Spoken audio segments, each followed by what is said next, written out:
मान्छेलाई एउटा व्यवहारिक मान्छेको लास लगे मान्छेलाई थाहा छ अब यिनीहरूले ब्रह्माजीको सृजनालाई मसान घाटमा लगेर पोल्नेछन्, खरानी बन्नेछन्, त्यसपछि पत्रिकामा छापिनेछन्।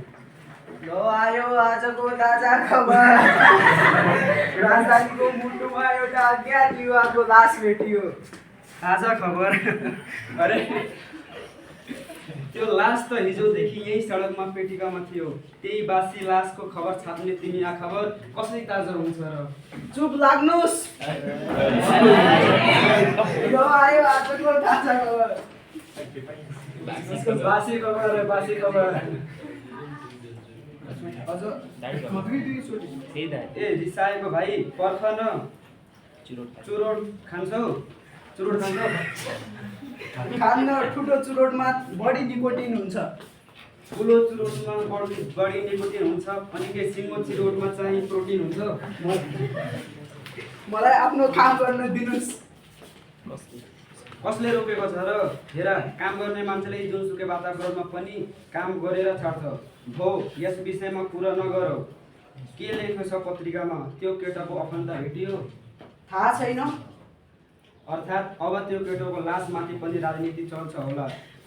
एउटा पार्टीले भन्ला त्यो फलानु पार्टीको निर्दलीय कार्य हो, अर्को पार्टीले थप्लन होइन, यो त डिस्किने पार्टीको घिनलाग्दो षड्यन्त्र हो। यसै विषयलाई लिएर नारा जुलुस बन्द हडताल हुन्छ। सत्तामा पुगेर सरकार परिवर्तन गर्ने खेल पनि थाल्छन् खेल्न पनि। गर्ने मानिसको अब यही विषयमा हजारौँ मारिन्छन्। सर्वसाधारण जनताले सस्ती भोग्नुपर्छ। दैनिक जलादारी गरी भोकै बस्नुपर्ने हुन्छ। यस घटनाले गर्दा पार्टीहरूको चलायमान हुन्छन्, विद्यालय विश्वविद्यालय बन्द हुन्छन्, कारखानामा काम बन्द हुन्छ। लासमाथि पनि राजनीति हुन्छ। तपाईले उसको अनुहार देख्नुभयो? देखेको थिएँ।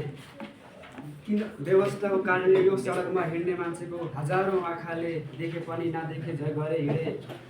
न एम्बुलेन्सले लग्नुभन्दा अगाडिसम्म पनि म उसलाई हेर्दै थिएँ। त्यो केटोको अनुहार एकदमै विचित्र थियो।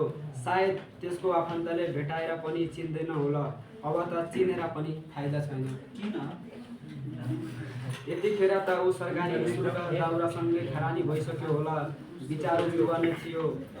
बाँचेको भए राष्ट्रिय र आफन्तको लागि केही गर्न सक्थ्यो। तर सत्वमा एउटा जीवनको अध्याय नै समाप्त भयो। इतिहासमा अब उसको नाम पनि लेखिँदैन होला। ल आयो आजको ताजा खबर।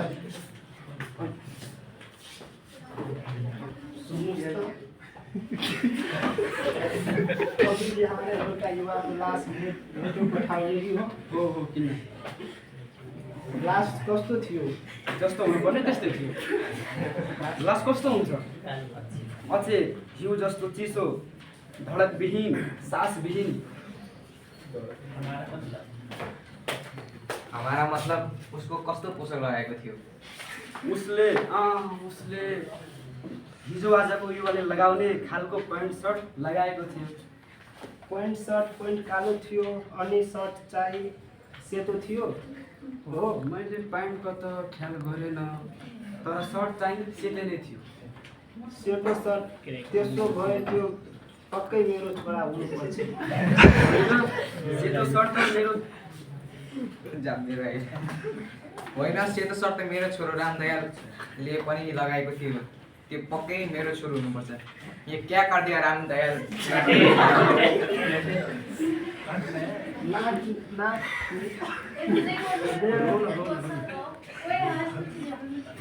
कालो टोपी पनि थियो। थाहा छैन, अनुहार एकदमै विचित्र थियो।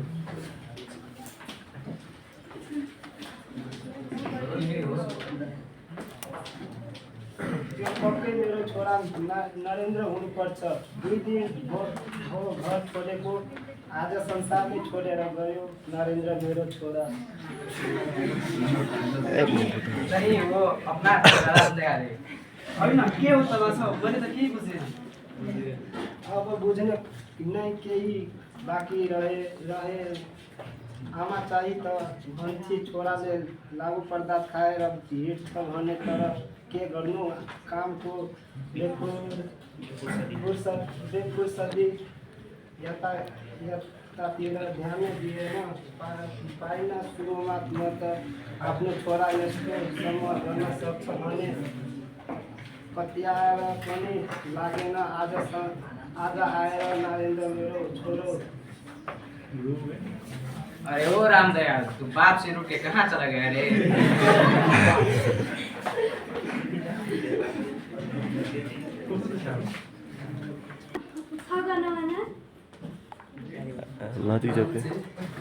हाम्रो रुम चाहिँ यही मरेको होइन?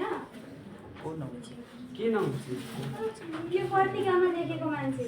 ए त्यसो भए त्यो तिम्रो छोरोको आजदेखि यही सडकमा फुटपाथमा मरेर सडिरहेका हुँदा उसको आफन्त भन्नेहरू कोही आएनन्। तर आज यो त गजबै हो।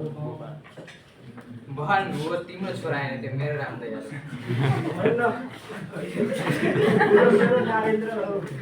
बाबु त आनन्द चाहिँ हुनुपर्छ। ऊ पनि घरमा नआएको 2 दिन भयो। सुन्नुहोस् त, यहाँ हाम्रो लक्ष्य मरेको देख्यो। फेरि अर्को आफन्तको आगमन भयो। वाह वाह दुनियाँ, केवल दुईटै मान्छे राम्रो हुँदो रहेछन्। एउटा मरेको मान्छे अनि अर्को जन्मिँदै नजन्मेको मान्छे। अहिलेसम्म मैले त्यो मर्ने केटालाई अभागी हुन सक्छ भन्ने सोचेको थिएँ, तर त्यो अहिले गलत साबित भयो। अहिले जसको तीनजना बाउ छन्, एउटी सिंह आमा त प्रकट भइदिन्। के थाहा दिनभरि अझै कति बाउहरू ओ, तिमीले हाम्रो लक्ष्य मरेको देख्यौ? मरेको त देखे, तर त्यो मर्ने केटो तिम्रो लक्ष्यको हो कि ऊ त्यो दिदीको नउच्चे हो कि अथवा ऊ ती दाईहरूको रामदयाल र नरेन्द्र मध्ये को हो? मैले चाहिँ छुट्याउनै सकिनँ। त्यसको हातमा इन्जेक्सन जस्तो वस्तु थियो, देख्यो? हिजो राति मर्नुभन्दा अगाडि उसको हातमा इन्जेक्सन लगाउने सुनेको थिएँ। हो, ऊ इन्जेक्सन लगाउँदै थियो। अचम्म एकछिनपछि ऊ कालो निलो भएर त्यही पेटीमा ढ्याङ ढल्यो। हो, त्यो पक्का मेरो लक्ष्य नै हो। मेरो त त्यस्तो खराब चिज नखा भनेको थिएँ। ट्रेकिङ विदेशीले सिकाएको कुरा राम्रो हुन्छ भनेर मेरो कुरा मानेन। आज खत्तम भयो मेरो लक्ष्य। लु अब म चाहिँ कोसी मुख देखाउने। मैले आउने लोसारमा छोरालाई सँगै लिएर आउँछु भनेर थिएँ। लु के गर्नु, मेरो लक्ष्य मर्यो। तमासा, घोर तमासा, सायद कलियुगको चरम बिन्दु हो यो। जिउँदो हुँदा कसैलाई आफ्नो छोराछोरीको ख्याल आएन। छोरो कुन कारणले दुर्व्यसनी गयो सोच्ने फुर्सद नै भएन। आज मर्यो। 2 थोपा प्रकृतिले दिएको फोटोको आँसु बगाउन जम्मा भए छी। मेरे रामदयाल बेटे, लक्ष्य खेराङ खा बाजु, तिमी कता छौ छोरा? तपाईँहरू किन मौन बस्नु भएको? आउनुहोस्, भन्नुहोस्। त्यो हो कि मर्ने केटो रामदयाल नविचे लाक्पा नरेन्द्र नभएर तपाईँको आफ्नै छोरी पनि हुन सक्छ। आउनुहोस्, कतै तपाईँहरूको छोरो यो पेटी गल्ली र चोकमा लागु पदार्थ खाएर मरेको त छैन? बुझ्नुहोस्, आउनुहोस्।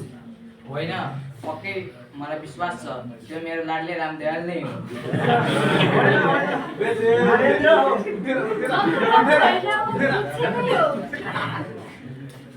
कुञ्चुस, त्यो मेरो लक्ष्य नै हो।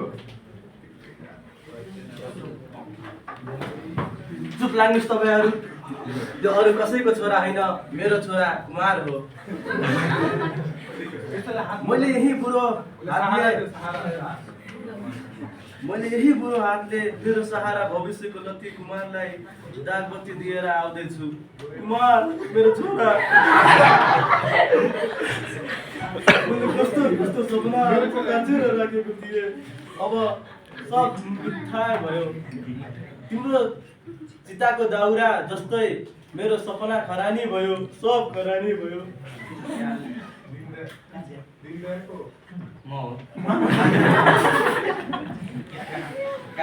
क्या कहा? उसो भए त्यो हाम्रो नरेन्द्र होइन। ए, त्यसो भए त मेरो लक्ष्य होइन। म त हाम्रो छोरा दुच्छे होला भनेर कस्तो डराएको। काका नागुन्छ अब कुमार कटे हाल्दैन मैले यसलाई काका कुमार कटे हाल्दैन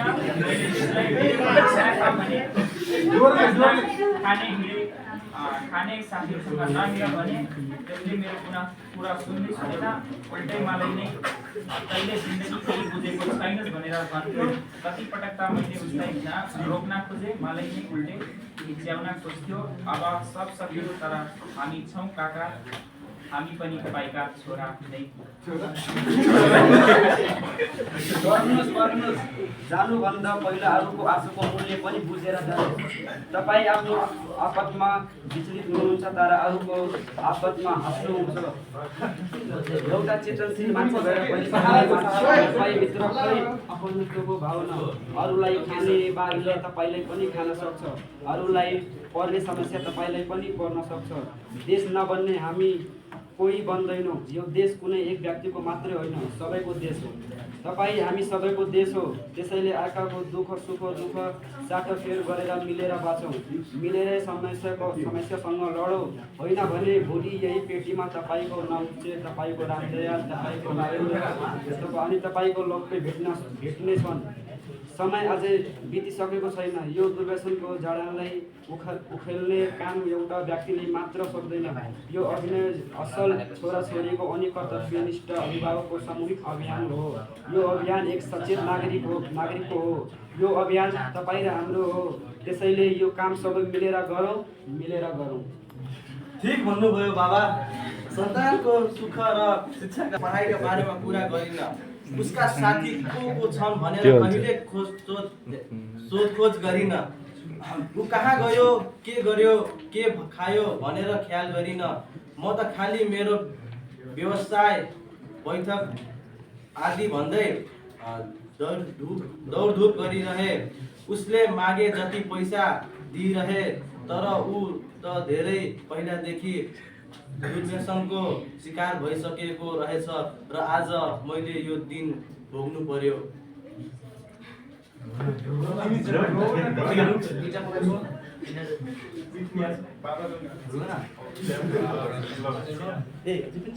तपाईँहरू सबैलाई मेरो बिन्ती छ, अहिले खोज्नुहोस् आफ्ना छोराहरू र उपचार गराउनुहोस्। आवश्यक परे सुधार गृहमा लगेर राख्नुहोस्, तर ढिला नगर्नुहोस्, नत्र सब थोक बर्बाद हुन्छ। ल आयो आजको ताजा खबर। होइन भाइ, जब तिमी हाम्रो देशमा चेतनाविहीनको लिएर उदाउँदैछौ, हाम्रो युवा शक्ति दुर्व्यसनबाट मुक्त भएको खबर लिएर आउँछौ, अनि मात्रै तिम्रो पत्रिकाको खबर ताजा र स्वच्छ हुन्छ। होइन भने तिम्रो खबर बासी नै हुन्छ।